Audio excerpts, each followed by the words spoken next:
Matamgi Manipuri Wari channel asibu tabiriba khwai pumnamakpu taramna okjari ngasisu mahausangkum Thasidagi Purnima mari suba tangkak amu puduna lakjari mayam punna taminarasi Jingnay sanamana lupa sida ingangak na yenglambadagi ikairektuna kariso haida nontaduna laikri Malka Madya Mukso Makata na hairagli. Nang ay budila na kangano. Ay oizabati wasunati. Ay so ikilam hila pa tamoy si wakalmana fazin bani. Itanda. Tamoy warol kaya si nafam da fong luraga marub amoy na loy na riba marisiso tagkigadra haida pakat badagi.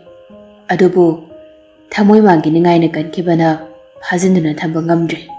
Tamoy warol sing si Fong lo haina wakal mana tatana insilare aigi thawai oiriba nang yaungdrabadi hakjang mana hingbangam loin hai jinglei sanadu wahai ama phawba haida tuminon thaduna lei nupi sigi matau sida mapira su chelakle nupadu adugu mitke pidu khazai uraktingai ahang banongdol atiade yengkhatuna tanik laba mangi pukningbu phatharami aduga tapna hairei aina hairiba wafamse Nangna thajaramdabadi yai.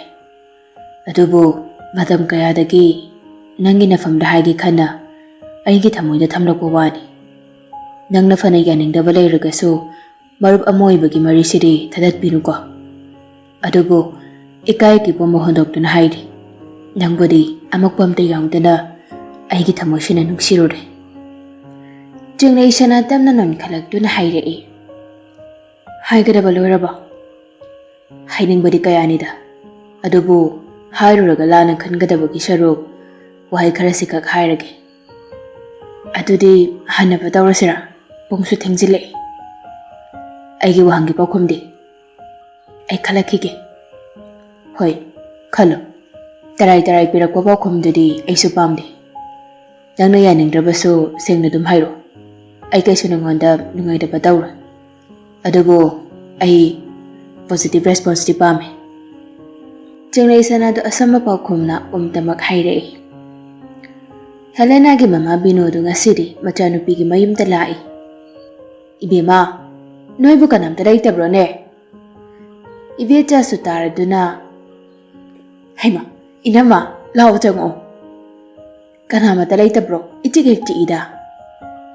Lay, ibema laikibani. Inamsi hoidi tabaglo na chatnakri.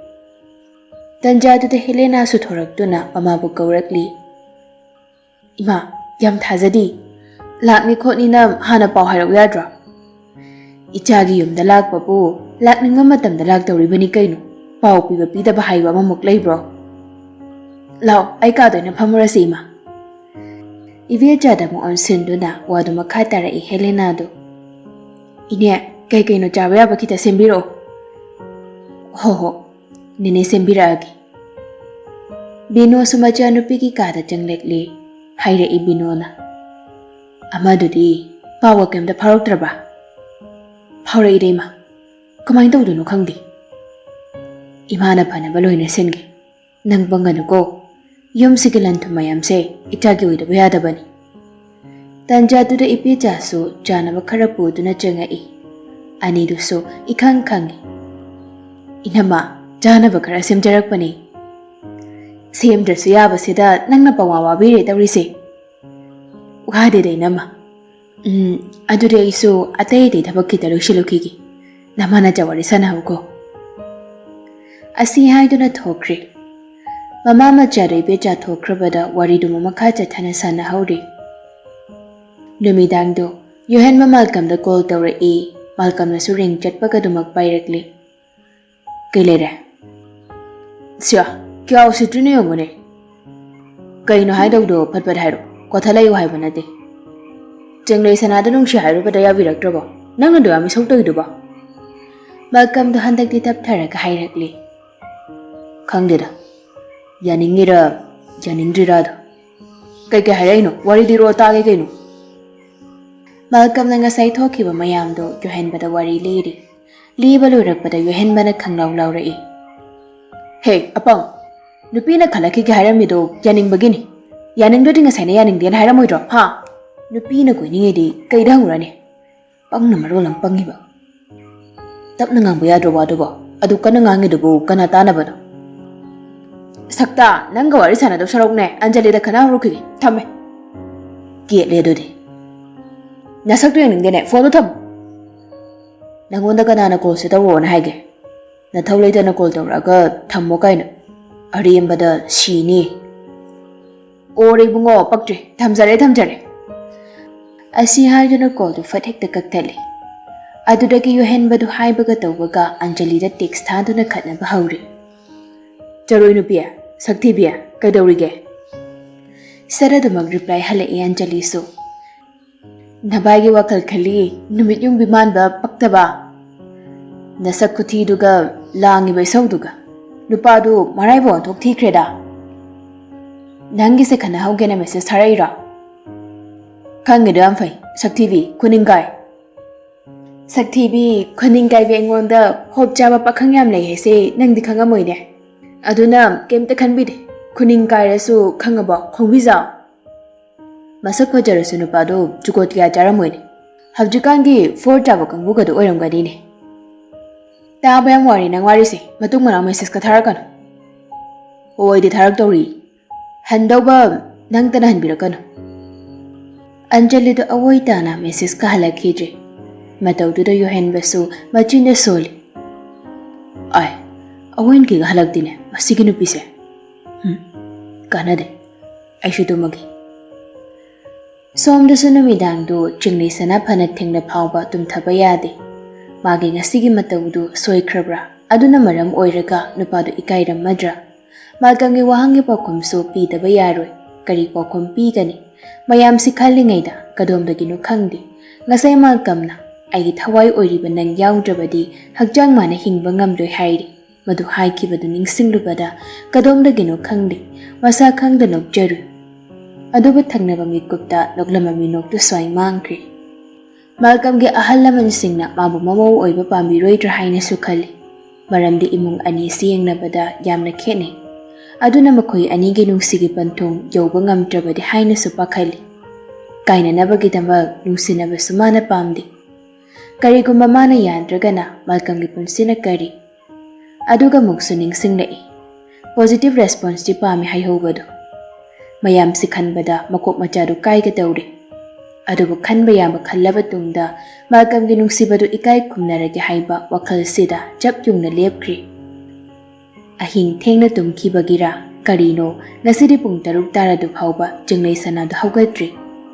Ngahan makai oirabadi manga tafatringeida haugatjabani. Adubu ngasi nong makak thengbasida santidu saptramaga loinana yana khada laiba ising baltindu laururaga hekda jinglei sanagi mamaidu da haijeli. Jinglei sanasu ikang khangna laurakli. Ima! Santi su saptramaga loinana. Karigi ma, ha? Asuk thenglaba phawba haugatribasibu imungi thabak mayam si tawnaba minai thamran hei. Jinglei sanagi mapanandadu asidi mayumta leiba tanja thoubana magi kadagi magi nupibu khamdorai. Natrabadi jinglei sanabu phajana phubiba ngangbiba tawradabani. Hai, mama. Phajana ingna tamna ngangnaba yadabro. Lekai mangdai ikai ko. Santiru khara taptharaga. Moi baba. Aina nganglibase mabu phasanu na nganglibani ne.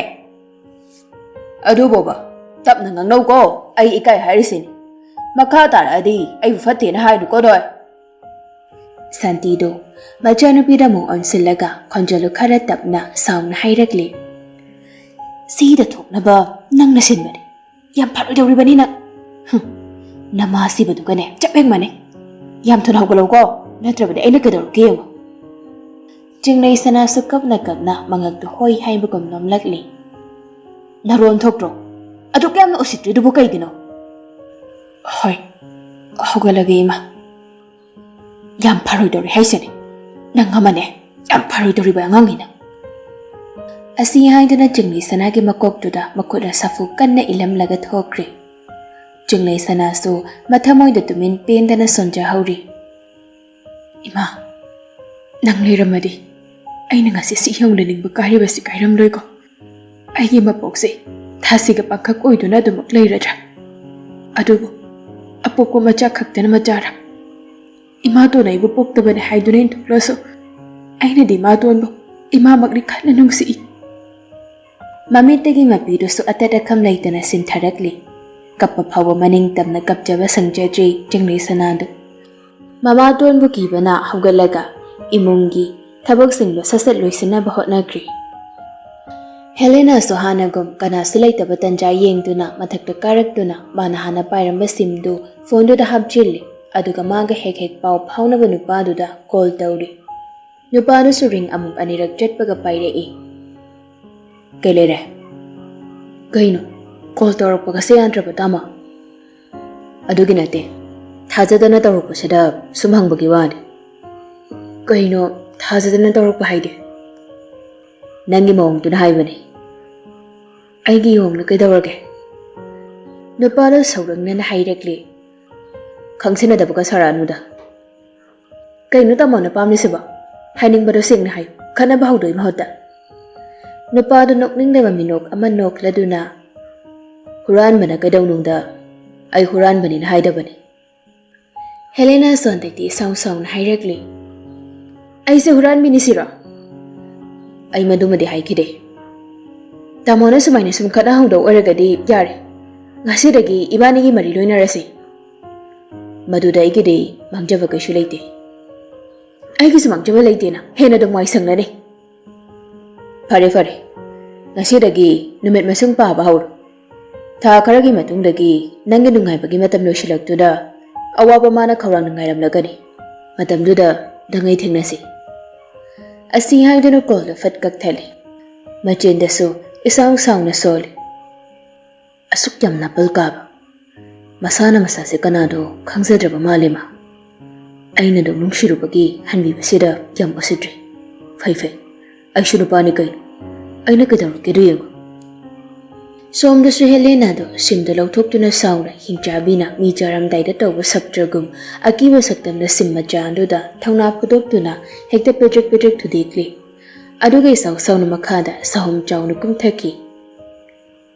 ꯆꯤꯡꯂꯩ ꯁꯅꯥꯗꯨ Anjali ꯍꯣꯏꯗ ꯆꯠꯂꯨꯕꯒꯤ ꯍꯜꯂꯛꯄ ꯂꯝꯕꯤꯗ ꯈꯥꯕ ꯍꯥꯏꯕ ꯃꯃꯤꯡ ꯑꯃꯁꯛꯀ ꯆꯥꯟꯅꯖꯕ ꯂꯩꯀꯥꯏꯒ ꯑꯐꯥꯎꯕ ꯁꯥꯕꯗꯨ ꯃꯥꯒꯤ ꯈꯣꯡꯕꯨ ꯈꯔꯒ ꯍꯦꯛ ꯂꯩꯔꯝꯃꯤ꯫ ꯃꯗꯨ ꯎꯕꯗ ꯆꯤꯡꯂꯩ ꯁꯅꯥꯗꯤ ꯃꯄꯥꯗꯨ ꯂꯥꯟꯗꯨꯅ ꯆꯠꯄ ꯇꯜꯂꯕꯅꯤ꯫ ꯑꯗꯨꯕꯨ ꯀꯔꯤꯗꯨ ꯎꯄꯥꯏ ꯂꯩ, ꯃꯅꯤꯡ ꯍꯜꯂꯨꯕꯁꯨ ꯌꯥꯗꯕꯅꯤꯅ ꯇꯟ ꯇꯟꯅ ꯂꯥꯛꯄꯅ ꯈꯥꯕ ꯈꯣꯏꯒꯤ ꯃꯄꯥꯗꯨ ꯌꯧꯁꯤꯜꯂꯛꯂꯤ꯫ ꯈꯥꯕ ꯈꯣꯏꯒꯤ ꯀꯥꯡꯕꯨꯁꯨ ꯆꯤꯡꯂꯩ ꯁꯅꯥꯒꯤ ꯃꯅꯥꯛꯇ ꯆꯪꯁꯤꯜꯂꯛꯇꯨꯅ ꯍꯥꯏꯔꯛꯂꯤ꯫ ꯀꯥꯏ ꯆꯠꯂꯨꯏꯅꯣ ꯆꯤꯡꯂꯩ?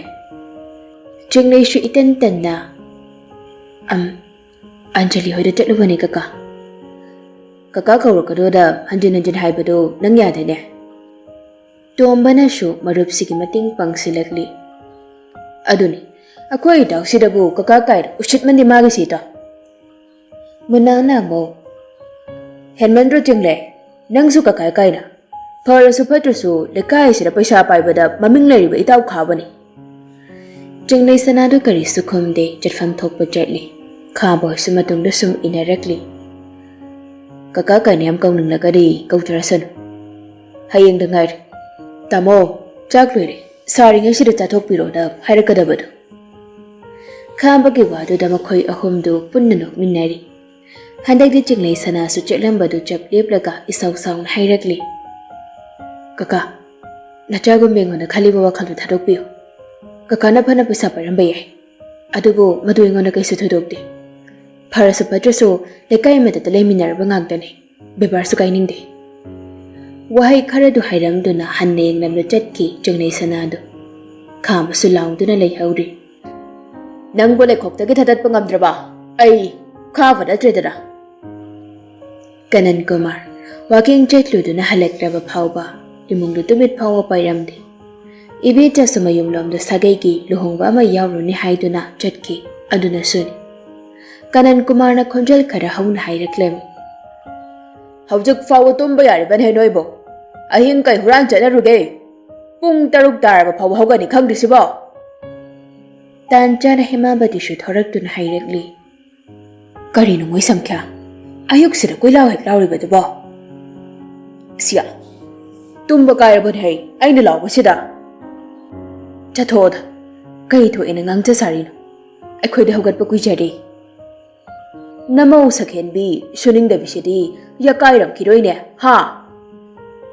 As kay wangang sangang hanu thangsida angang simtarga nungai bhaunadeko. Maram chachina haribani. Aishu yengba yabadi yengedana. Adubu ahongba karim leitene. Aikhoibu mama mapani khana seba tawningdene.